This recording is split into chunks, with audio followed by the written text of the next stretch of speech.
Hello, everyone. How are you all doing? I hope you all are really loving the networking sessions and so many other events happening here. It's been a long day and it's been a long time since when we are hosting events, and today we are here for this special occasion, a very special event. What is this session all about? I will let you know. But before that, I would like to tell you something. I request all the full access participants to kindly log on to this matchmaking software that we have. You complete a profile and you can schedule your meetings with the fellow participants. So this artificial intelligence powered matchmaking engine, it will recommend you a suitable attendees to schedule your meetings with. So I think this is a really awesome software where you can network with the right kind of people. It's like a proper matchmaking software. So yes, coming back to this session, let me tell you what is the name all about. It is Leveraging Impact Investing for Advancing India's SDG Agenda. The moderator for this session is Mr. Sanjay Kadave. Let me tell you, he is the founder and president at Action for India. Thank you so much, Mr. Sanjay, for being here with us today. Over to you. Thank you. Thank you, Jesslyn, for that introduction. A warm welcome to all the panelists and all the attendees for this session. We have an exciting theme for this panel. As Jesslyn mentioned, the theme for the panel is Leveraging Impact Investing for Advancing India's SDG Agenda. And in my initial remarks, I'll share a little bit about the session and the way this panel will flow. There will be a brief introduction about the TiE Social Entrepreneurship SIG, under the aegis of which we've been able to organize and put together this session. I will introduce Sir Ronnie Cohen, who is the keynote speaker for our session.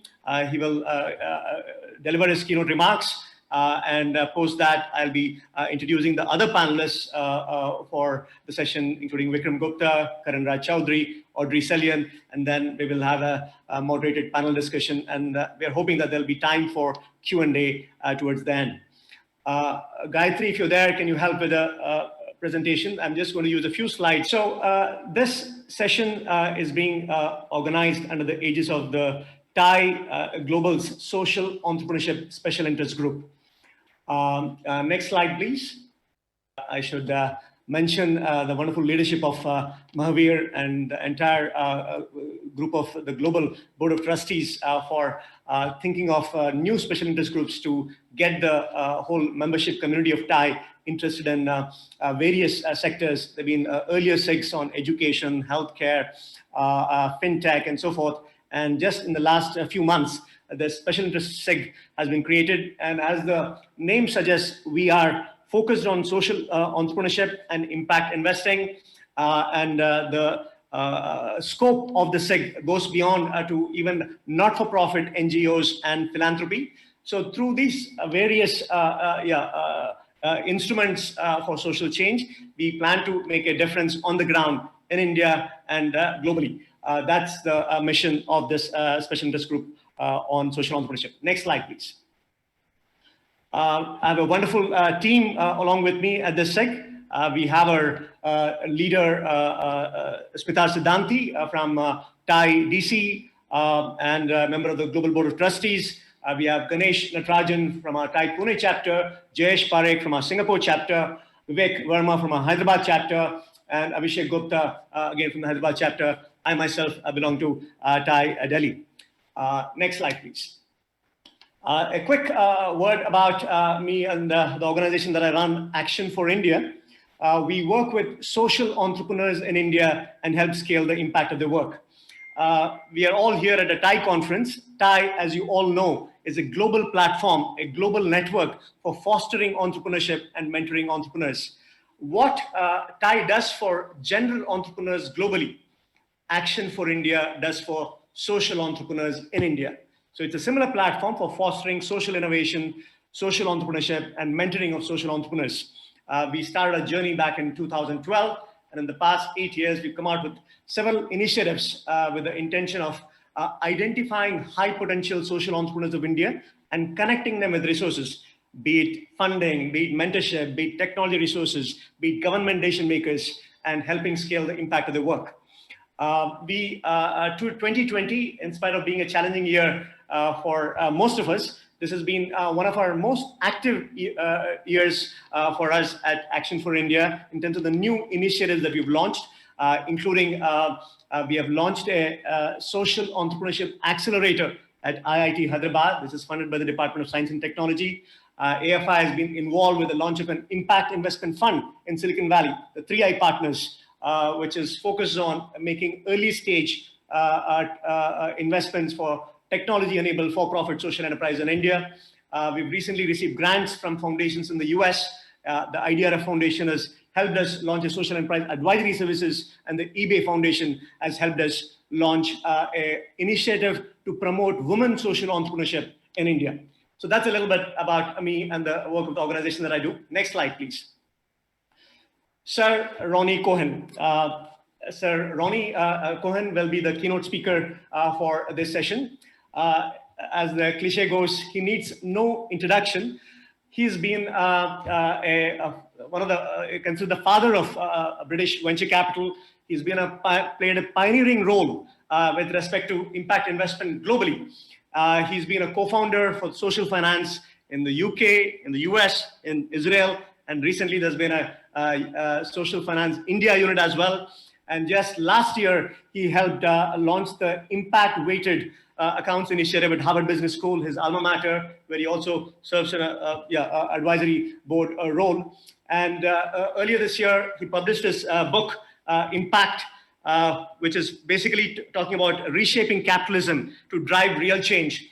The book has received great acclaim, and Ronnie was sharing with me yesterday in an earlier conversation that he wants this book to be widely disseminated, and to that end, he's brought the Kindle edition of this to be costing less than $1. So I hope this incentivizes many of you in the audience to review this book and benefit from the insights shared there. So with that introduction, Sir Ronnie, over to you for your initial remarks, and then Sir Ronnie has also graciously agreed to stay with us for the full hour to be part of the panel discussion on the Q&A. Over to you, Sir Ronnie.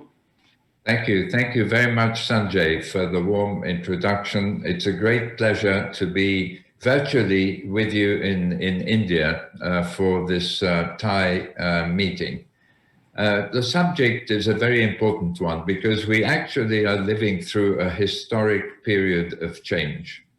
It reminds me of the time when I was 26 and I sensed that something fundamental was changing with regard to small companies. It was the beginning of venture capital and the tech revolution. And many people were skeptical at the time about how far this revolution would stretch. But we know now, looking back, that it has transformed our lives, our economies, and the way in which we do business, of course.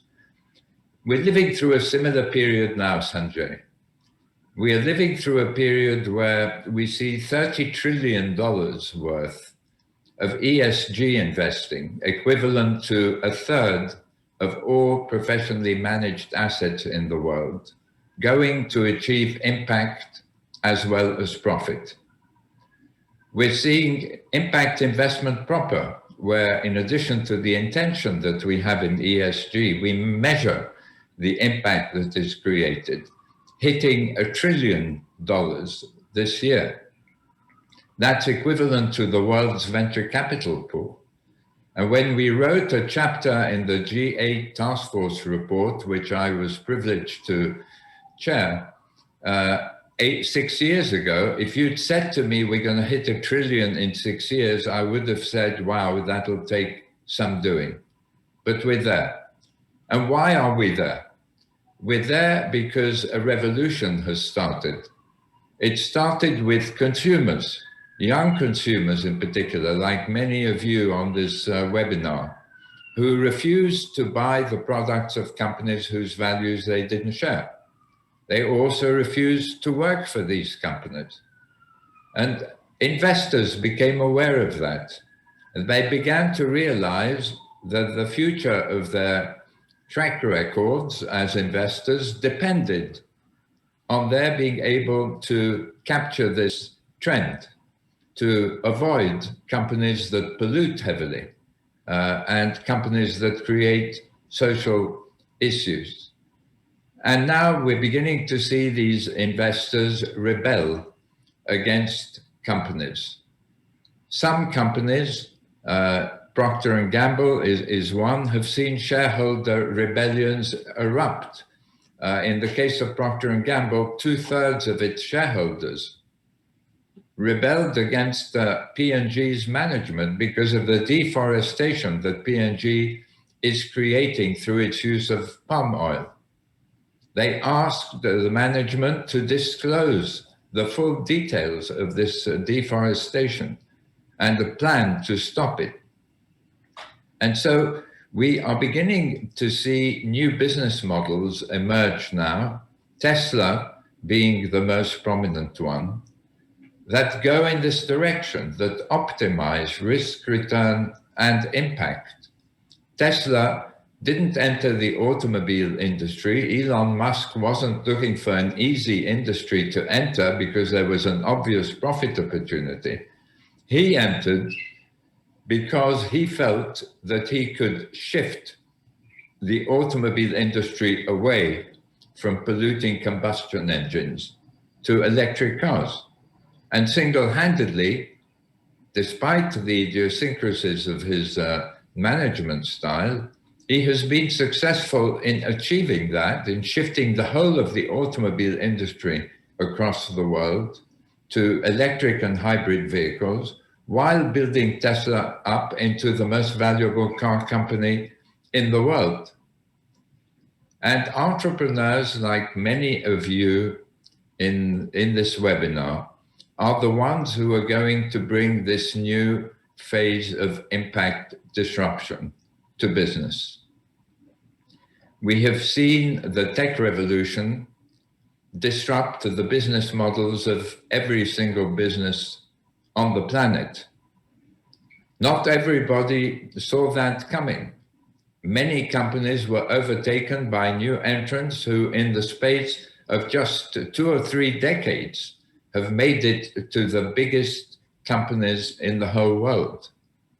And now that technology has created the ship for every vessel to sail on, impact is creating a similar layer of water for every business to sail on.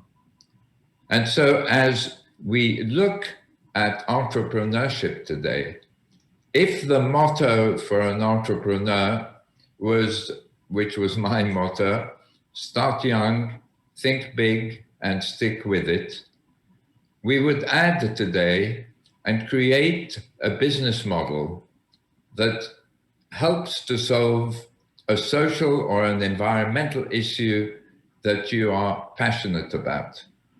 Because that's the way in which you're going to be able to attract the talent, which helps you to attract the capital, and then to attract the customers. That is where the values are going. Peter Harrison, the CEO of Schroders, a £500 billion asset manager in the UK, has described impact as a mega trend. And as an entrepreneur, you want to take advantage of that trend. And so when we think of the areas that Sanjay mentioned, EdTech, health tech, FinTech for inclusion, it's obvious that there are massive contributions that these technologies can bring to improve lives in India. That is how we can hope, by building the Teslas of education and the Teslas of healthcare and the Teslas of inclusive FinTech in India, we can hope to deliver improvement in the lives of hundreds of millions of people. And the definition in my book, Impact, to which Sanjay referred, of an impact unicorn is a business that doesn't just get to a value of $1 billion, but also improves the lives of 1 billion people. But your efforts as entrepreneurs aren't going to be taking place in a vacuum. You're going to find the whole world going in your direction. Why? Because the shareholder rebellions to which I have been referring are going to multiply. And they're not just going to center on environmental damage, they're going to center on social damage too. Lack of diversity, inequality in gender pay, inequality in advancement of minority groups. But in order to achieve that, in order to give the $30 trillion of ESG the tools that investors need in order to make intelligent decisions about which business to invest in that optimizes risk, return, and impact better than its competitors, we need impact measurements. And luckily for us, technology and big data have come together with the increasing disclosures of companies in recent years around environmental outcomes and around social outcomes to enable us to create an impact accounting system. I believe that this represents the next frontier for capitalism.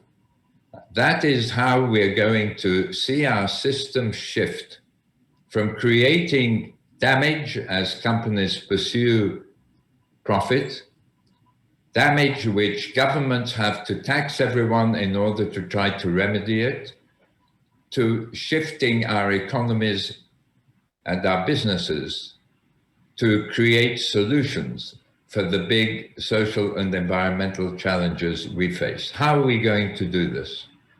Well, an initiative that I'm proud to chair at Harvard Business School called the Impact Weighted Accounts Initiative, IWAI, and you can all go to its website and look at the information that's there, gives us a glimpse into the future. The IWAI has published the environmental damage in monetary terms created by 1,800 companies, public companies from across the world. What you see when you analyze these companies is that 250 of them create more environmental damage in a year than they make in profit. That a full 600 of them create environmental damage equivalent to 25% or more of their profit. And that taken all together, these 1,800 companies create a staggering $3 trillion of damage a year. And if you look at the employment impact figures that we are publishing, and soon they will cover thousands of companies. But if you look at a comparison in the United States between the employment impact on its US workforce of Apple, and you compare it with that of Costco, you realize that there are huge differences in performance around diversity and racial equality too. Apple gets a negative charge of $2.7 billion against the wage bill that it pays its employees in the US, all of which should be positive impact. In comparison, Costco, which employs nearly twice as many people, has about $1 billion negative charge. And so you can begin to understand how impact transparency on the operations of companies and the environmental damage they cause and the diversity of companies and their labor practices can create a race to the top. And we're not going to stop just there. In the next few months, you will see hundreds of companies' product impact measured. We will be looking at 11 different sectors and measuring the product impact of companies that compete within these sectors. And the message I want to leave with you as entrepreneurs is the world around you is going to be changing. Investors are going to look at the impact-weighted profit of companies. And companies like ExxonMobil that pollute more than their competitors. ExxonMobil, you'll see in my book, creates $39 billion of environmental damage a year from its footprint, its operations. It compares with Shell, which creates 23 billion a year, and BP, which creates 13. And what's happened to ExxonMobil? Well, unlike BP and Shell, instead of telling shareholders that it is making efforts to move into clean energy and making those efforts and reducing the importance of fossil fuel, ExxonMobil has chosen to say, we believe in fossil fuel and we're doubling up on it. The result, over the past 3 years, the market capitalization, the value on the stock exchange of ExxonMobil has fallen from $500 billion to $130 billion. Investors are going to be going in the direction of those companies that can best deliver profit and impact, because they're the ones who don't run the risk of regulation, of taxation, of talent leaving them, and of customers leaving them. But as businesses begin to look at opportunities through an impact lens, they will uncover opportunities to serve huge markets which are currently underserved. And I want to give you an example from Israel. I'm speaking to you from Tel Aviv, of an impact venture and how its technology can be applied in a much broader way if you put on an impact lens. The company is called Orcam. I mention it in the book. The people who set up Orcam are among the most successful entrepreneurs in the world. They sold out their venture in the driverless car business, a venture called Mobileye, for $15 billion to Intel. The entrepreneurs behind it wanted to create an impact venture to help the blind. The aunt of one of the two entrepreneurs who set up Mobileye was going blind and asked her nephew to help. Orcam created a pair of spectacles that whisper into the ear of the wearer the page of the book they're reading, or the newspaper, or the envelope in their hand, or the banknote they're holding. You would say, wow, that's an unbelievable impact venture. It's helping 35 million blind people and 250 million visually impaired people across the world. But if you put on an impact lens and ask yourself the question, how can Orcam's technology help the maximum number of people in the planet? Which is not a question we ask ourselves in the normal risk-return model, you get a very surprising answer. And the answer is, what if you provided these spectacles to the 800 million illiterate adults in the world? What would that do for their lives and for their livelihoods? And then you begin to cater for a 1.1 billion person market and design business models that make sense at that scale. I think this gives you a peek into what entrepreneurship is going to be like in the future. and a peek into how big business is going to be changing its behavior under the pressure of investors, of consumers, and of employees. And so I leave you with this thought.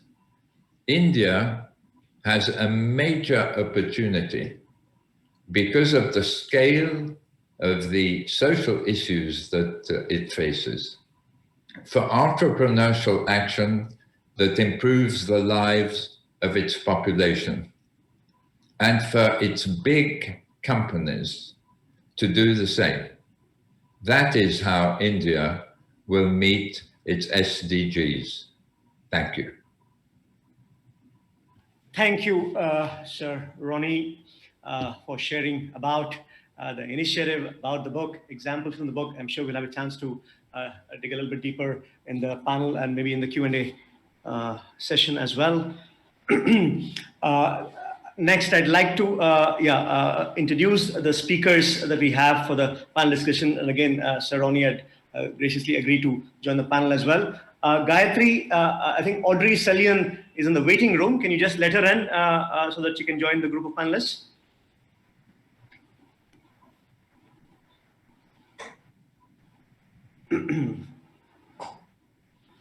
While Audrey joins in, I'm going to begin by introducing the other panelists.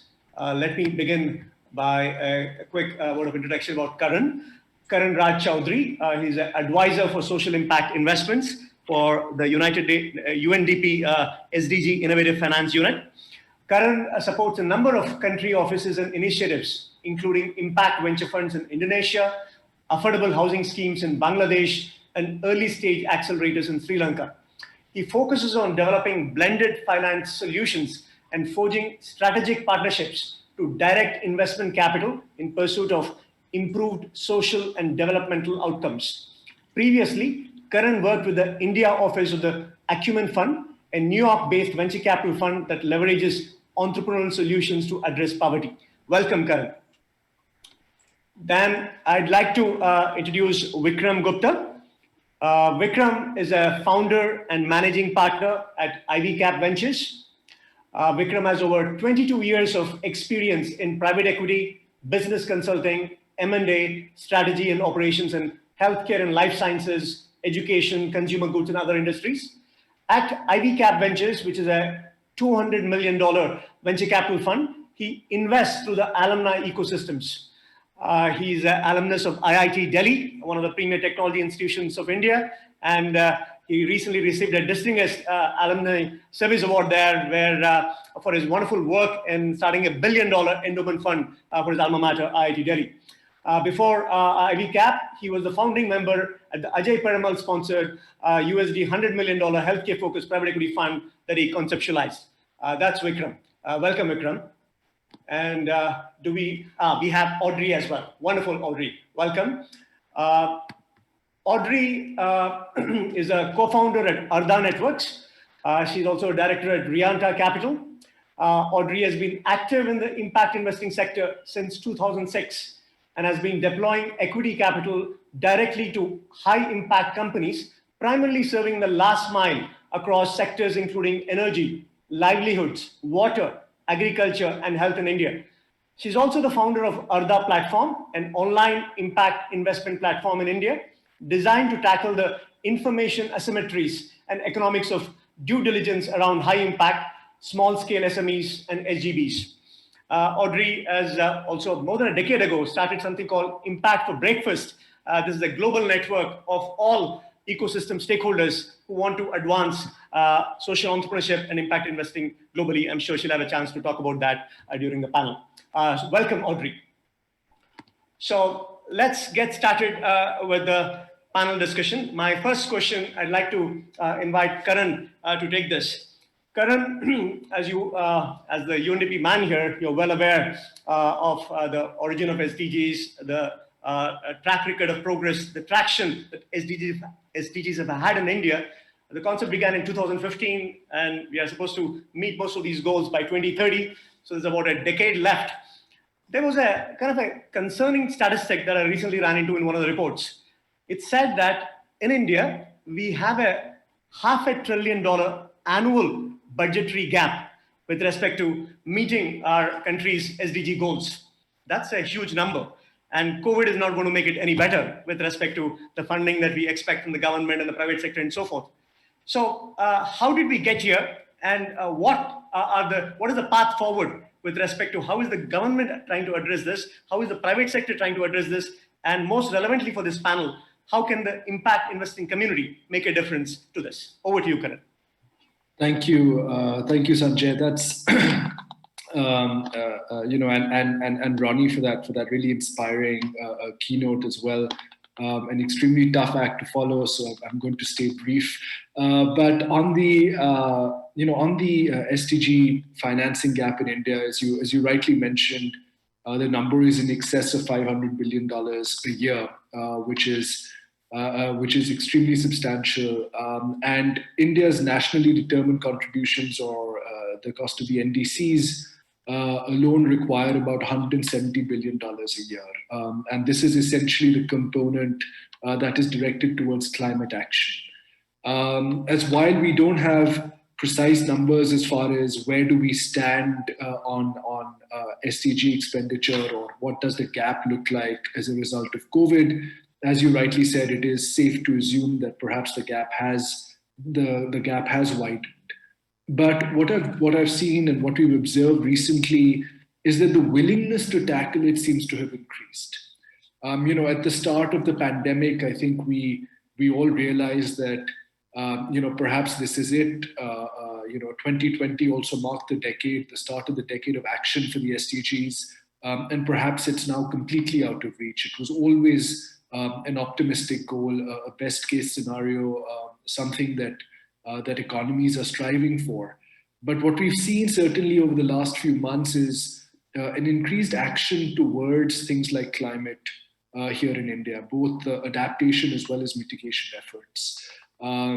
We've also seen that the Niti Aayog earlier this year undertook, together with the International Monetary Fund, a specific study to really analyze what does the SDG financing gap look like now. And they arrived at the fact that to really get to the 2030 agenda for India, they would have to, the expenditure on the SDGs would have to increase by about 6% of GDP annually. And that's a pretty staggering sort of number. So just two things to take from this. I think one, the significant funding gap exists, but the will to get to the SDGs is now stronger than ever, particularly when it comes to government. The second is that we also see that there is a gap in terms of actually tracking the financial flows towards these targets, which is why it is always difficult to estimate where we are vis-a-vis the funding gap. One of the solutions that we've seen coming up in other countries has been SDG Budget Tagging, which is that every line item of the budget is tagged to a specific SDG, assuming it is actually making a positive contribution, which then allows us to adequately judge, both at the central, state, and hopefully also at the district level, the funding that is going towards the SDG, and increases transparency as a result. I think that is certainly a next step as far as government initiatives are concerned. On your question on the private side, as far as social enterprises and others, I think the one thing there is also that the SDGs are not just, they're not UN goals, they're not India goals, these are global goals, something that we're all really aspiring to, and essentially a North Star. And when we work or when we look at the impact that's also being created in the private sector, it is essential that we also align that towards the SDGs and ensure that the data that is being collected, even from the private sector, and what is being reported is SDG aligned. And I think that would make a huge difference as well. So I'll just stop there for now, Sanjay.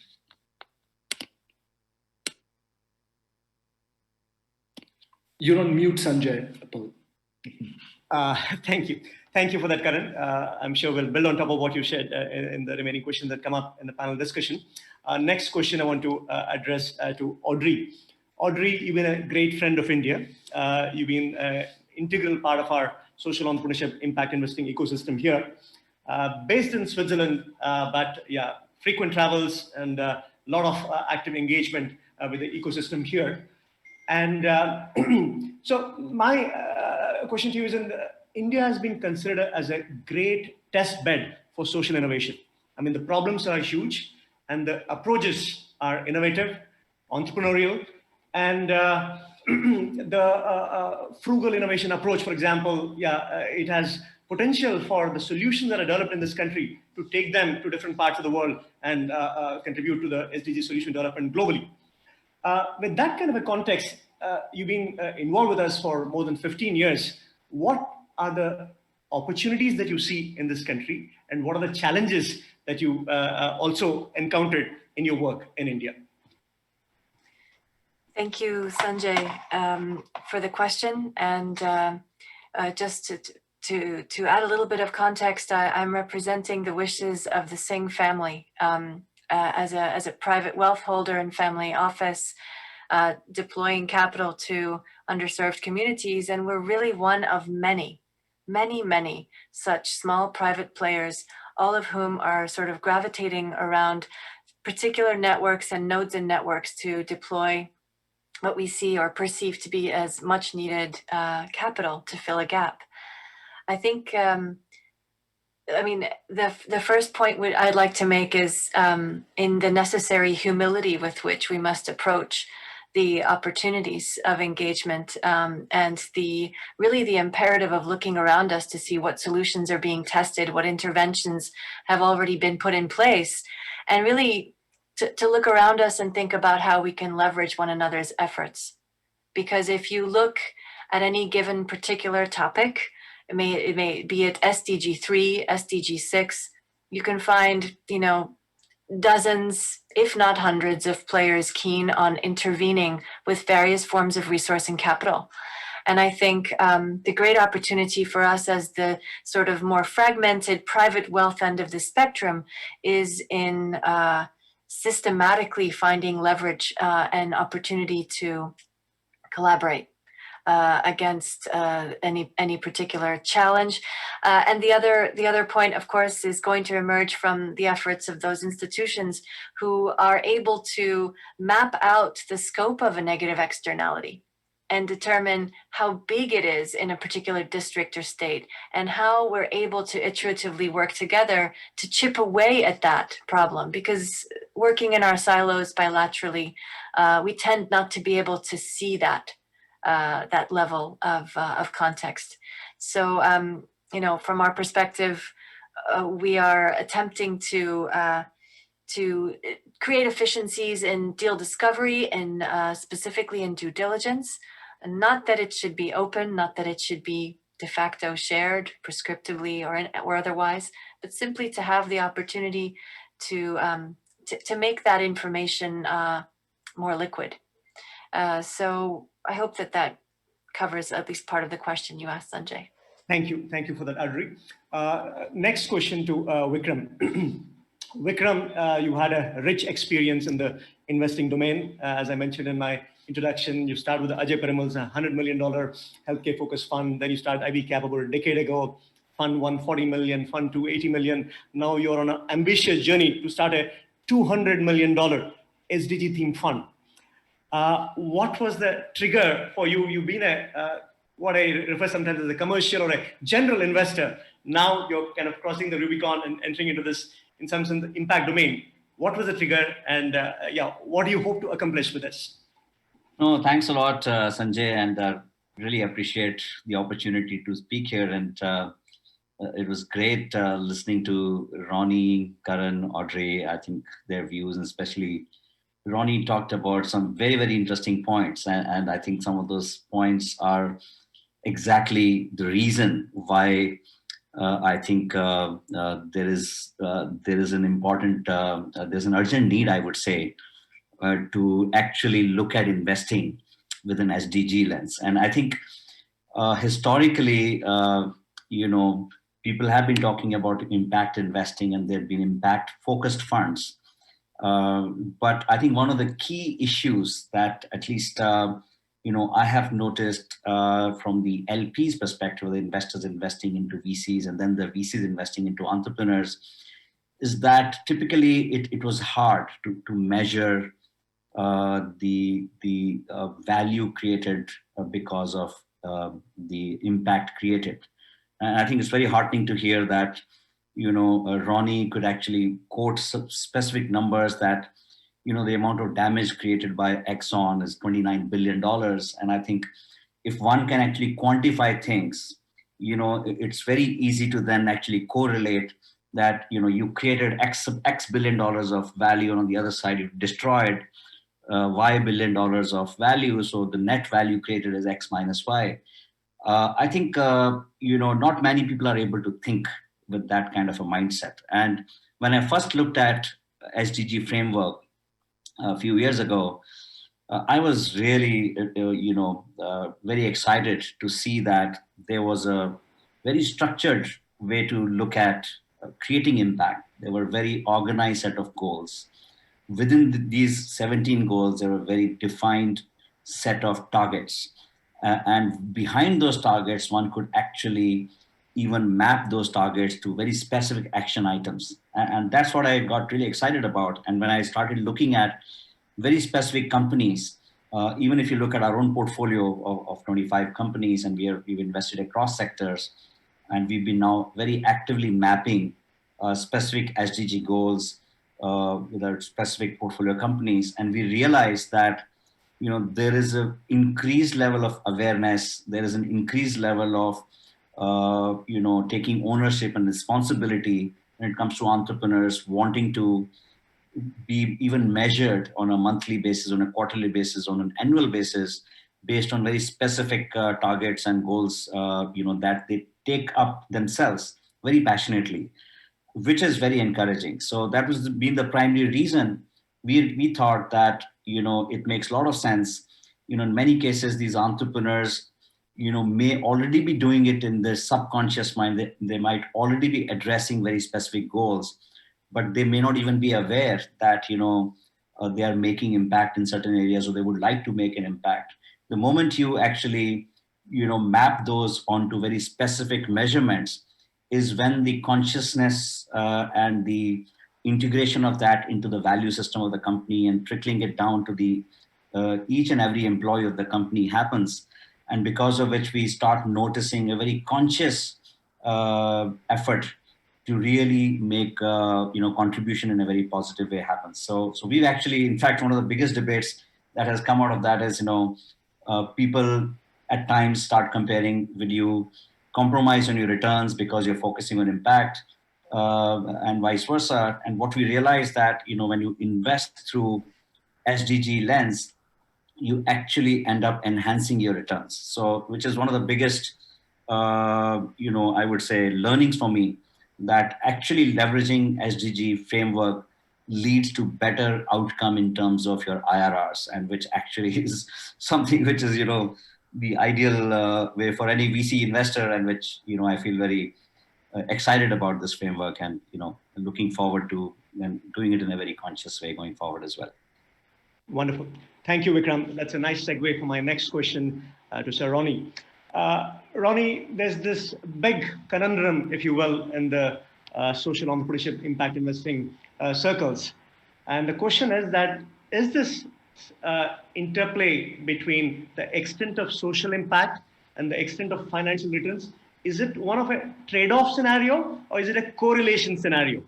And there are people on both sides of the debate. I'd love to kind of get your views on the topic. So I think, Sanjay, that it actually is primarily a correlation, that today, if you deliver impact, it helps you to attract customers, capital, and talent, and that investors value your company more highly than if you are delivering negative impact. So I agree with Vikram, and I think an increasing number of investors, sophisticated investors, agree that that's the way to invest in public markets, even, let alone in ventures. So Bridgewater, which is a very conservative and famous investment manager, as you know, has a presentation about how risk, return, and impact is the future of investment. But at the same time, there will be investors who are prepared to accept lower financial returns for very important impacts. And so we can see already all these different combinations of financial return and impact along a spectrum. Foundation endowments, for example, might well decide to go for these, or they could take it out of their grant allocation. So we're beginning to see more philanthropically minded investors accepting of concessionary returns, but they're not necessary. And that is, as Vikram says, a very big breakthrough. Thank you, Ronnie. Again, in the audience, I'm sure there are several entrepreneurs, several general investors, some government leaders and representatives as well. And I think I'd briefly try to kind of bring in Karan and Audrey to the same topic in terms of, when normally one thinks about social entrepreneurship impact investing, the phrases that are used are muted returns, patient capital.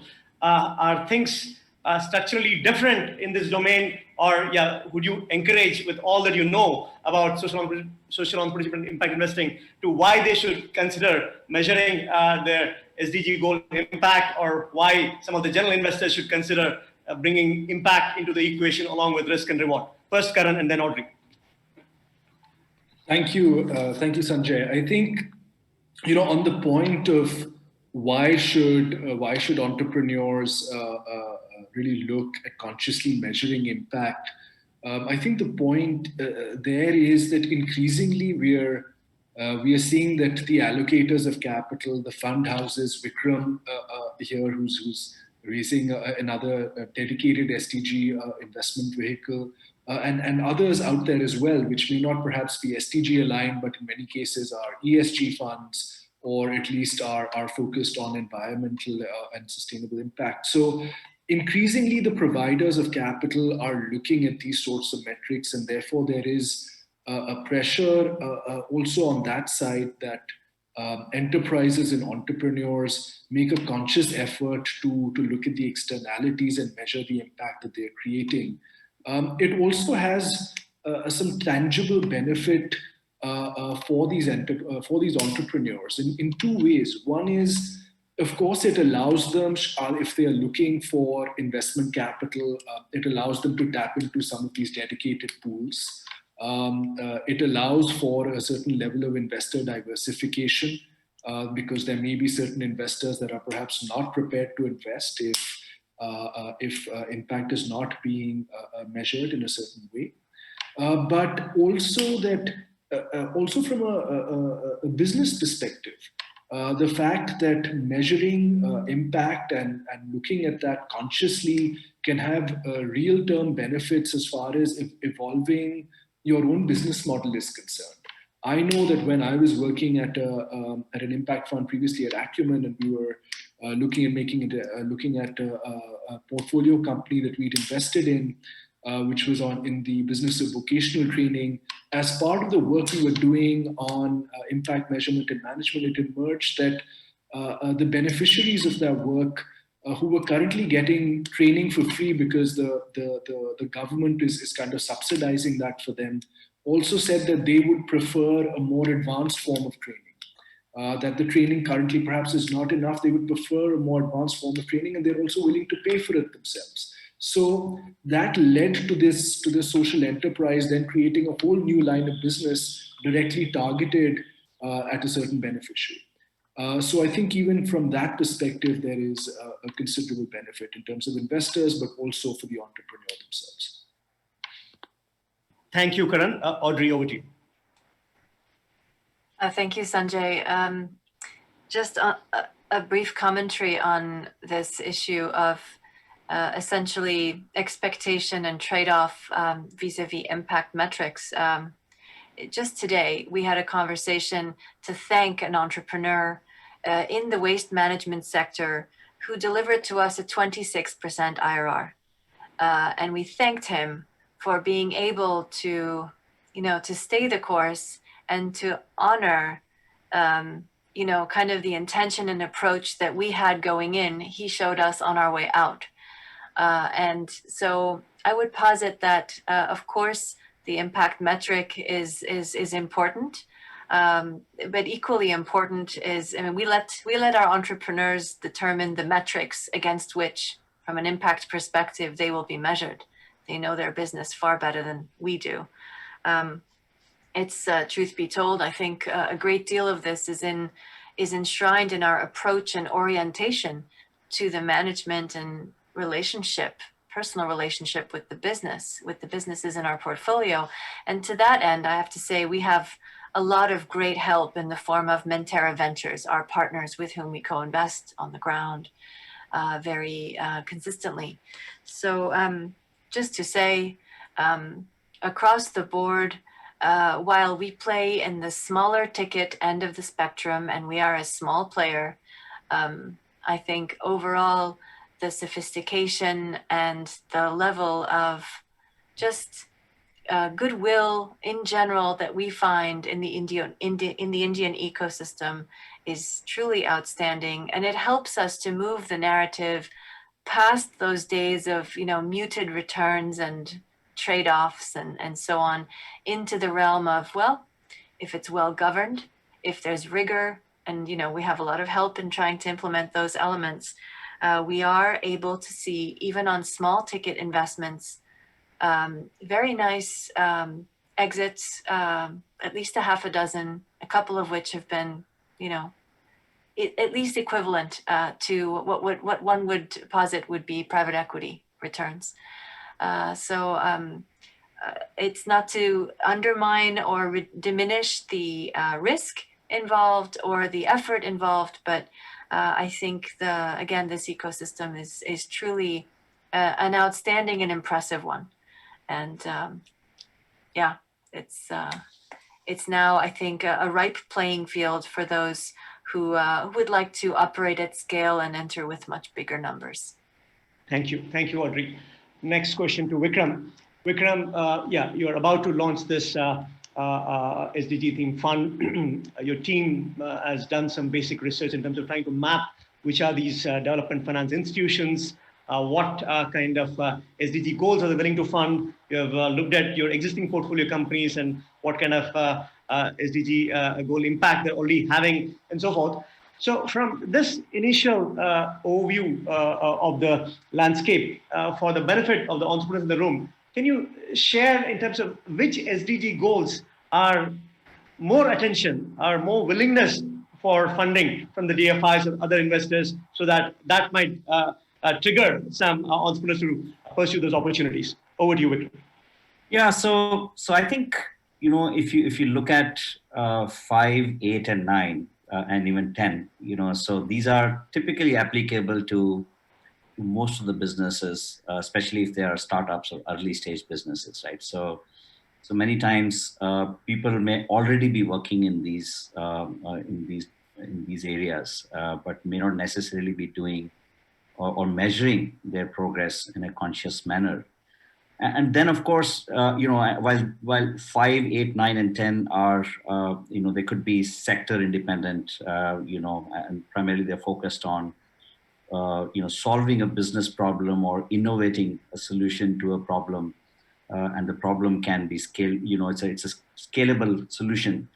But when it comes to solving specific problems with respect to specific sectors, then of course there are other goals. For example,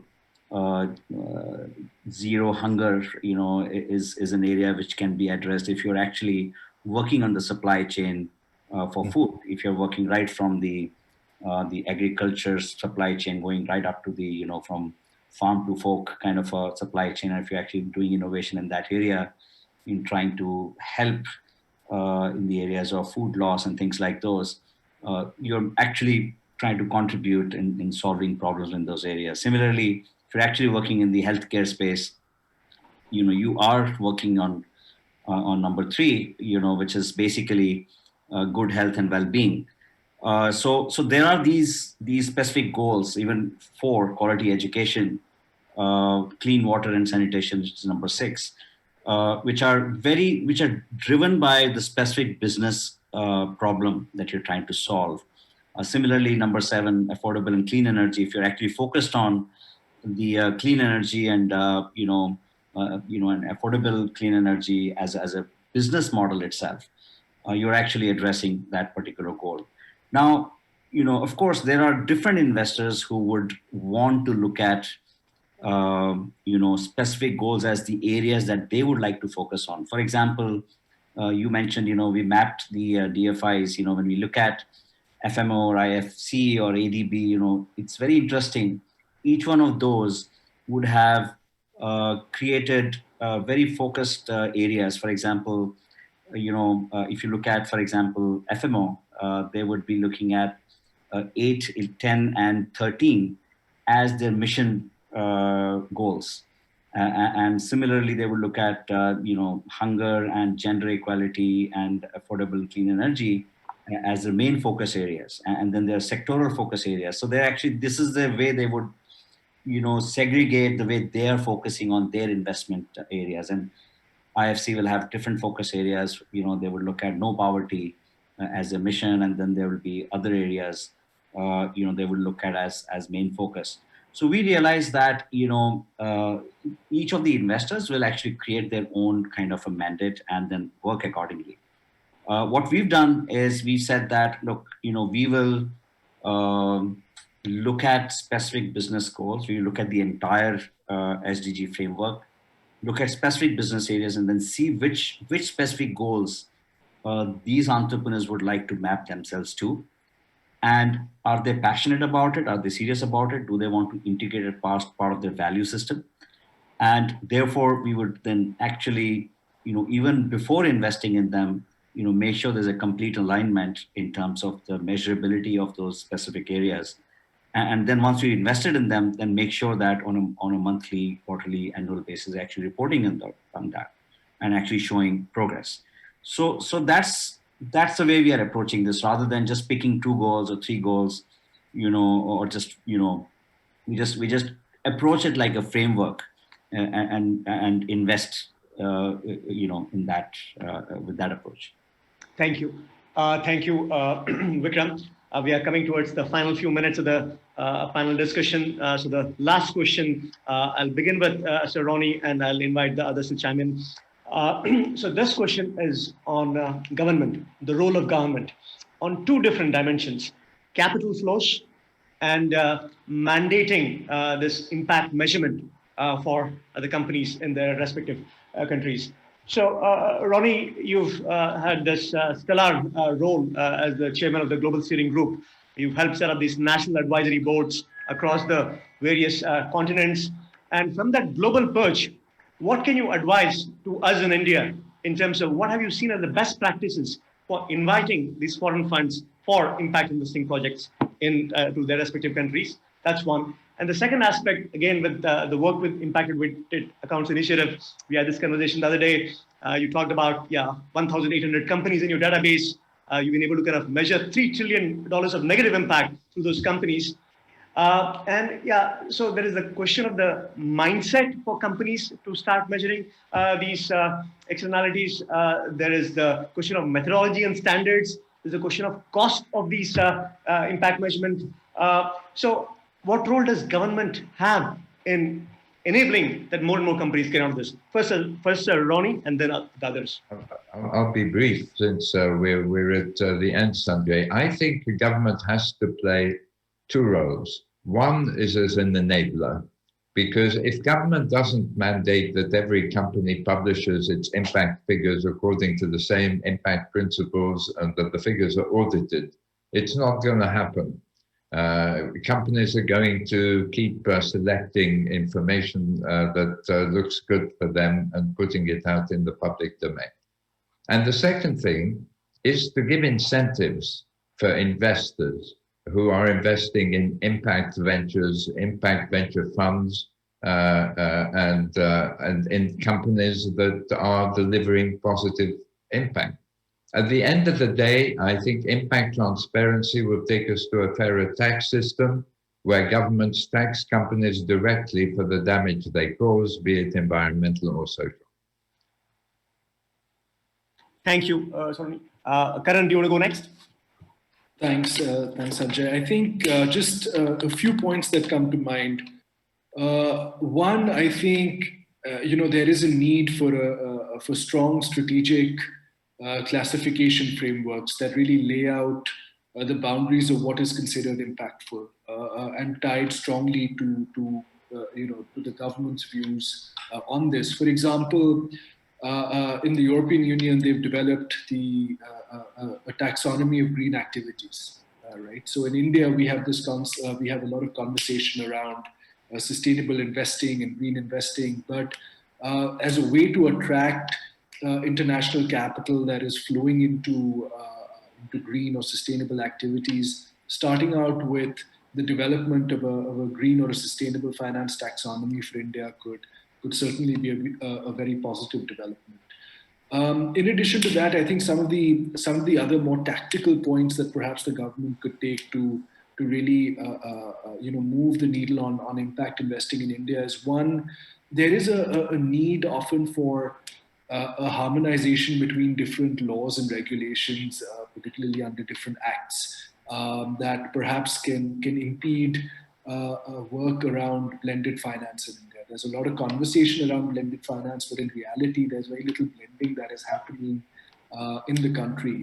So I think some work there, particularly, and not even changing regulation, but even if it's in most of the questions relate to clarifications of existing laws and rules. So I think even an effort on that part could really help move the needle. And finally, also just work on things like providing some more capital here in the domestic market for impact investment funds and others, even if it can be not necessarily concessional, but the fact that it is rupee denominated capital in itself would really help move the needle substantially as well. So I'll just stop there. Thank you, Karan. And Audrey? Thank you, Sanjay.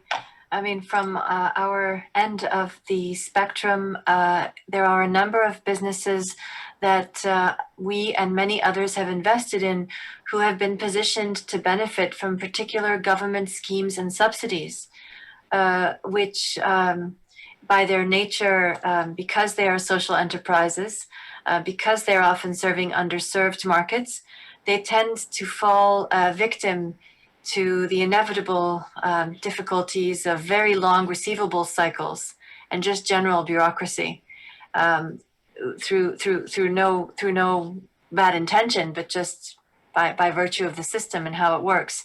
And so we find, from an impact investment perspective, that getting involved in companies who are serving, who are orienting their services or products along government schemes doesn't always work. In fact, some of these businesses are driven to their very edge and leaving us to figure out how to put out the fires of working capital urgency and needs, which we ourselves as external capital also can't fulfill because of the difficulties and the complexities of the regulatory environment.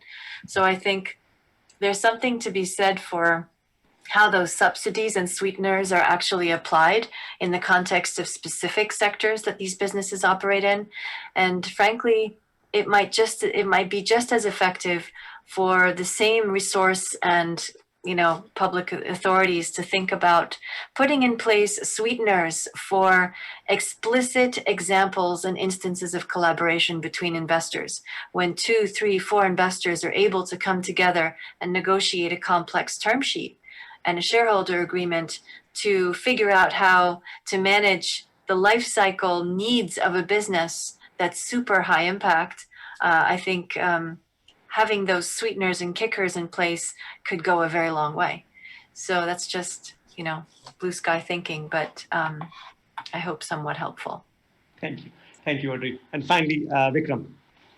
So, of course, the government's biggest tool to play with is tax benefits, especially, when they're looking at such a large gap that Karan talked about, $500 billion of gap.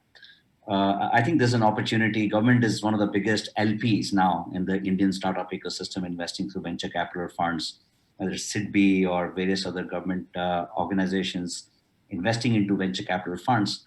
I think there's an opportunity to actually channel funds into SDG-driven areas and even provide tax incentives for investments directed in that area. So I think that's something which is a low-hanging fruit from my perspective and can be done relatively easily. Wonderful. Thank you. So that brings us to the close of a rich, enlightening session. I just want to take a minute to thank each of you, Sir Ronnie, Audrey, Karan, Vikram, for taking time out of your schedules to be part of this wonderful TIE Global Summit. I want to thank the TIE leaders, Mahavir at TIE Global, Sridhar at TIE Hyderabad. You've been able to have this vision of being part of creating a world's largest entrepreneurship event in spite of the pandemic and all the challenging situation surrounding it. I want to thank Smita, who is our lead at the TIE Social Entrepreneurship SIG, and my fellow executive committee members for making this session happen. And those in the audience, if you found any of these concepts, concepts around social entrepreneurship, impact investing, SDGs, and you want to kind of drill further, there'll be another opportunity for you to kind of participate in a similar session. It's going to be a conference focused on SDGs and impact investing that's going to be organized by Action for India in Q1 2021. You'll already some of the speakers in this panel have agreed to be part of that conference as well. And if those of you are interested in learning more and getting more engaged with this ecosystem, I'd love to hear from you. info@actionforindia.org. So with that, thanks again, everyone, and have a very good rest of the evening. Take care. Thank you. Bye. Thank you. Bye-bye.